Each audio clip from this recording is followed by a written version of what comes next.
नमस्कार इंडिया, स्वागत है आप लोगों का टीचर्स कॉलेज की एक और नई वीडियो के अंदर। आज की इस वीडियो में डिस्कस करेंगे कि जनरल पेपर डीएसएसबी का वो कैसे प्रिपेयर करना है, उसकी क्या बुक्स हमें परचेज़ करनी चाहिए, क्या सिलेबस फॉलो करना चाहिए, या एक सटीक टाइम टेबल क्या होगा जो हमें सिलेक्शन तक लेकर के जाए। क्योंकि देखो, आप वही प्रोडक्ट यूज़ करते हो जिस प्रोडक्ट को आप क्रिएट करते हो। दैट मीन्स आपको अगर फाइनली जॉब मिलेगी तो वो आपकी हर एक दिन की स्ट्रैटेजी जो आपकी होगी उस पर डिपेंड करेगा कि आपके सिलेक्शंस में कितने चांसेस बनेंगे और आपको कितनी जल्दी सिलेक्शन मिलेगा। इसके अलावा पूरी स्ट्रैटेजी डिस्कस करेंगे कि कंप्लीट आप किस तरीके से डीएसएसबी का पार्ट 1 अच्छे से निकाल सकते हो, अच्छे से मार्क्स ला सकते हो, और अभी नहीं तो कभी नहीं। बस मैं यही कहना चाहूँगा, आपको बहुत सुनहरा मौका मिला है। DSSB TGT के अंदर अच्छा मौका मिला है, PGT में अच्छा मौका मिला है, NTT में अच्छा मौका मिला है, या इवन आप DSSB के नॉन टीचिंग के एग्ज़ाम्स दे रहे हैं, तो उन सभी में पार्ट 1 में अच्छा स्कोर अगर करते हो तो सिलेक्शन 100% आपका ही होगा। चलिए, तो इसमें हम बात करेंगे मिनिमम 90+ टारगेट को अचीव करने की, कि हम 90+ टारगेट कैसे अचीव कर सकते हैं DSSB के पार्ट 1 यानी जनरल पेपर के अंदर।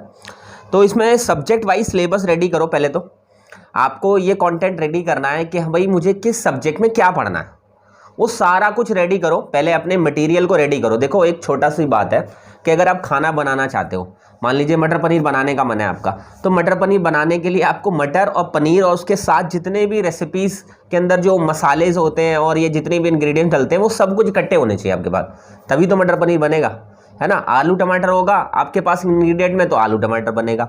वही सेम चीज़ है कि अगर अच्छा कंटेंट आपके पास अवेलेबल है या जो आप डेली बेसिस पर पढ़ने वाले वो अगर आपके पास अवेलेबल है तो ही सिलेक्शन होगा। यानी अच्छा सिलेबस ही अच्छा सिलेक्शन कराएगा।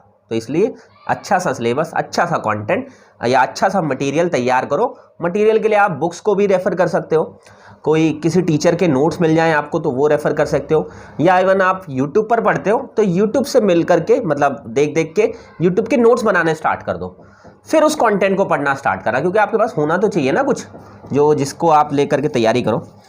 ठीक है, तो सब्जेक्ट वाइज सारा कुछ रेडी करो, जिसमें भी आपको जो भी चीज़ें पढ़नी है वो सब कुछ आपके पास अवेलेबल होना चाहिए। ठीक है, तभी एक अच्छी डिश तैयार होगी। सेकंड है, प्रीवियस ईयर के क्वेश्चन से एग्जाम के पैटर्न को पहचानो। देखो, प्रीवियस ईयर के क्वेश्चंस DSSB का अगर पार्ट 1 आप उठाओ, टीचिंग नॉन टीचिंग किसी का भी, तो उसके हर एक क्वेश्चन को ऑब्जर्व करने से आपको उस सब्जेक्ट के अंदर क्या टॉपिक आता है, क्या क्वेश्चंस आते हैं, क्या लेवल होता है क्वेश्चंस का, ये सब जानने का मौका मिलेगा। तो प्रीवियस ईयर के क्वेश्चंस उठाओ। मतलब मैं आपको एक छोटी सी बात बोलता हूँ, जैसे मान लीजिए आप DSSB TGT का पेपर देना चाह रहे हैं, है ना, TGT मैथ्स का पेपर देना चाह रहे हैं, तो आपके पास DSSB TGT मैथ्स के हर एक पेपर होना चाहिए DSSB ने जितने भी लिए। इसके अलावा DSSB ने जितने भी एग्जाम्स लिए उसका पार्ट 1 जरूर आपके पास होना चाहिए। क्योंकि अगर आप यही सर्च आउट नहीं कर सकते तो फिर सिलेक्शन कहाँ से निकाल के लाओगे।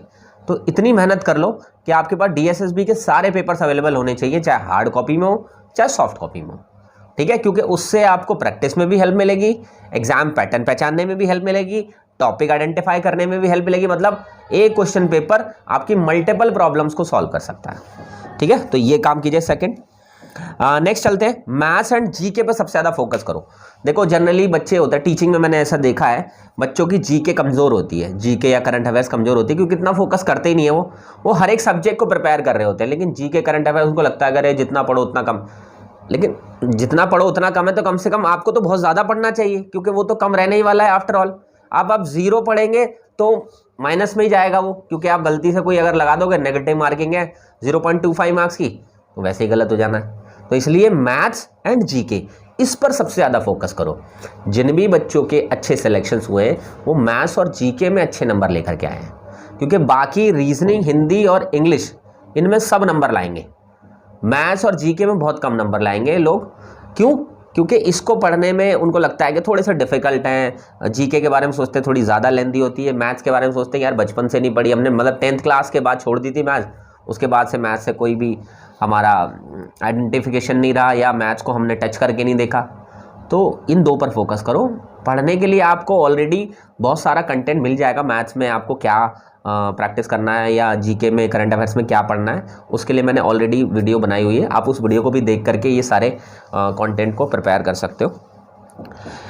इसके अलावा प्रीवियस ईयर के जितने क्वेश्चंस पेपर्स मिल जाएं आपको, मिनिमम 10 से 15 साल के क्वेश्चन पेपर्स मिल जाएं, उनको जीके को छोड़कर, करंट अफेयर्स को छोड़कर सारा पेपर सॉल्व कर डालो। मतलब आपके सब्जेक्ट का तो आपको करना ही करना है, उसको तो छोड़ना ही नहीं है बिल्कुल भी आपको, लेकिन पार्ट 1 के सारे सब्जेक्ट्स आपको सॉल्व कर डालने। क्योंकि अगर आप सारे पेपर को सॉल्व कर डालोगे और उसमें आपके अगर समझ लीजिए 90+ मार्क्स आ रहे हैं ना आपके जो प्रीवियस पेपर्स के अंदर, तब आप समझ लेना कि आपके उसमें 70 और 80 के बीच आंकड़ा रहने वाला है। मतलब 10 नंबर कम लगा करके चलना, यहाँ फुल ऑन आएंगे तब जाके 90+ आपके चांसेस बनेंगे आपका जो एग्ज़ाम होने वाला है। ठीक है, अब बात कर लेते हैं बुक्स क्या क्या रेफ़र करें। तो मैं हर एक सब्जेक्ट की अलग अलग बुक्स बता देता हूँ आपको। रीजनिंग में आप अरिहंत की बुक ले सकते हो, ठीक है, उसमें ऑलरेडी क्वेश्चंस दिए होते हैं अरिहंत के, वो ले सकते हो आप। हिंदी इंग्लिश कोई सी भी ले लो। मैथ्स के अंदर आप RS अग्रवाल ले सकते हो, क्योंकि मैथ्स में RS अग्रवाल देखा मैंने टीचिंग के लिए सबसे बेस्ट है। बाकी कॉम्पिटेटिव एग्जाम्स के लिए तो और बहुत बहुत एडवांस मैथ्स की बुक्स मिल जाएंगी आपको, लेकिन RS अग्रवाल एक ऐसी मैथ्स की बुक है जो आपको एटलीस्ट टीचिंग में तो अच्छा कॉन्फिडेंस दे देगा। ठीक है, इसके अलावा इंग्लिश में सॉल्व पेपर की बुक्स खरीद सकते हो आप। सॉल्व पेपर की जितनी ज़्यादा बुक्स आप खरीदोगे उतनी ज़्यादा बेटर है। सॉल्व पेपर्स मतलब किसी भी एग्ज़ाम में अगर इंग्लिश में सॉल्व पेपर आ रहे हैं ना, वो खरीद लो, क्योंकि उससे आपको है ना क्वेश्चंस की वैरायटी मिल जाएगी, चीज़ें सीखने का मौका मिलेगा। और जनरल इंग्लिश के लिए, मतलब इंग्लिश ग्रामर के लिए, कोई भी इंग्लिश की बुक ग्रामर की आप परचेज़ कर लो। 100-125 रुपये की कोई भी इंग्लिश की बुक आ जाएगी, जिसमें सारा पार्ट्स ऑफ स्पीच दिया हो, सारे ग्रामर के अलग से टॉपिक दिए हों, और इसके अलावा आपको कॉमन एरर, सेंटेंस अरेंजमेंट, ये कैसे बनाया जाता है वो भी सब कुछ दिया हो, तो वो भी हो जाएगा आपका। ऐसे ही सेम और ज़्यादा अगर इंग्लिश की खरीदनी है तो एक जनरल इंग्लिश की आती है लूसेंट की बुक, वो खरीद सकते हो आप। ठीक है, इसके अलावा हिंदी में भी जनरल हिंदी की, ठीक है, सामान्य हिंदी की एक लूसेंट की बुक आती है, उसमें आपका पूरा हिंदी ग्रामर का टॉपिक अच्छे से कवर हो जाएगा। और जीके में करंट अफेयर्स के लिए आप एक स्पीडी खरीद सकते हो, एक मनोहर पांडे खरीद सकते हो। ये one of the best books हैं जो आपके DSSB पार्ट 1 को क्रैक करने में बहुत हेल्प कर सकती हैं। ठीक है, और एट लास्ट में यही कहूँगा, किरण पब्लिकेशन के प्रैक्टिस बुक्स आती हैं। प्रैक्टिस बुक्स मतलब जिसमें DSSB के बहुत सारे पेपर्स दिए होते हैं प्रैक्टिस के लिए, आप उनको परचेज़ कर सकते हो, ये ऑनलाइन मिल जाते हैं आपको। ठीक है, आप अगर अपने सब्जेक्ट के लिए सर्च करोगे तो आपको आपके सब्जेक्ट के ही पेपर्स मिल जाएंगे, वो उन्होंने रिसर्च करके वो सारे क्वेश्चन पेपर्स अपने पास कलेक्ट करके प्रिंट करके रख रखे होते हैं। ठीक है, तो उससे आपको काफ़ी कुछ हेल्प मिल जाएगी, उसको परचेज़ कर लेना। और अब इसके अलावा टाइम टेबल की बात कर लें कि क्या सटीक टाइम टेबल होना चाहिए, तो देखो मिनिमम 8 to 10 आवर्स अगर आपको अपनी ज़िंदगी सफल बनानी है, अगर DSSB में 101% सिलेक्शन लेना, मतलब चांस ही नहीं लेना दूसरा आपको, तो 8 से 10 घंटे पढ़ना आज से शुरू कर दो।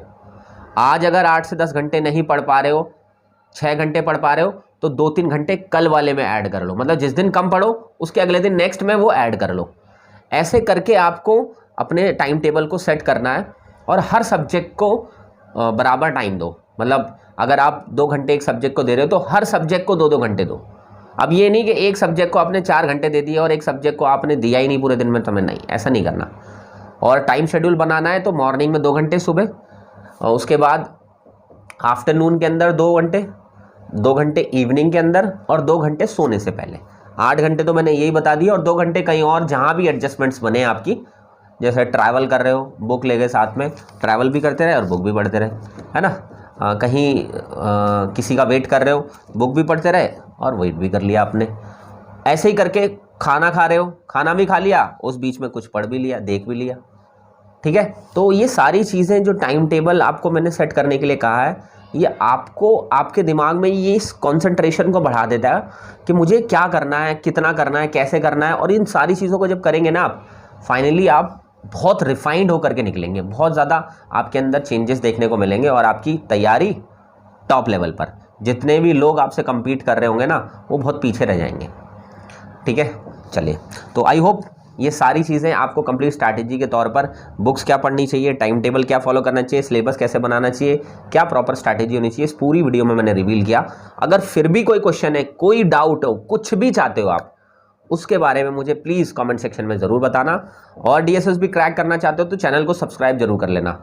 और एक बहुत बड़ी अनाउंसमेंट मैं इसके अंदर करने जा रहा हूँ, जितने भी बच्चे डीएसएसबी को क्रैक करना चाहते हैं, टीचिंग नॉन टीचिंग हर एक पोस्ट के लिए, आप सब लोगों के लिए एक free of cost batch announce कर रहा हूँ मैं आज। और उसकी क्लासेस कमिंग मंडे से, मतलब जो अगला मंडे आएगा, नेक्स्ट वीक जो मंडे आएगा उस दिन से उसकी क्लासेस स्टार्ट होंगी। उससे पहले आप हमारे पास इनरोल करा सकते हैं 9310218363 नंबर पर। व्हाट्सएप पे मैसेज करना है, मेरा नाम ये है, मैं इस पोस्ट के लिए तैयारी कर रहा हूँ, मुझे फ्री बैच ज्वाइन करना है। और आपको वहाँ पर बैच का ऐप का लिंक आ जाएगा, उस बैच में इनरोल करा लेना। फ्री ऑफ कॉस्ट होगा, वो कुछ नहीं होगा उसके अंदर आपको पे करने के लिए, ठीक है। और तैयारी बहुत टॉप लेवल की कराएंगे उसके अंदर, ठीक है, क्योंकि अगर सिलेक्शंस हमें देने हैं बहुत सारे, तो आप सब लोगों को फ्री ऑफ कॉस्ट पढ़ाऊंगा मैं, क्योंकि बहुत सारे बच्चे फीस अफोर्ड नहीं कर पाते। तो उन सब लोगों के लिए मेरी तरफ से उनको ये गिफ्ट होगा। और अगर वाकई में आपको लगता है कि आप सिलेक्शन निकाल सकते हो तो उस बैच को जरूर ज्वाइन कर लेना, आपके सिलेक्शन निकालने में 4 चांद लगा देंगे, ठीक है। तो चलिए मिलेंगे उस बैच के अंदर या किसी नेक्स्ट यूट्यूब वीडियो के अंदर। All the best, may God bless.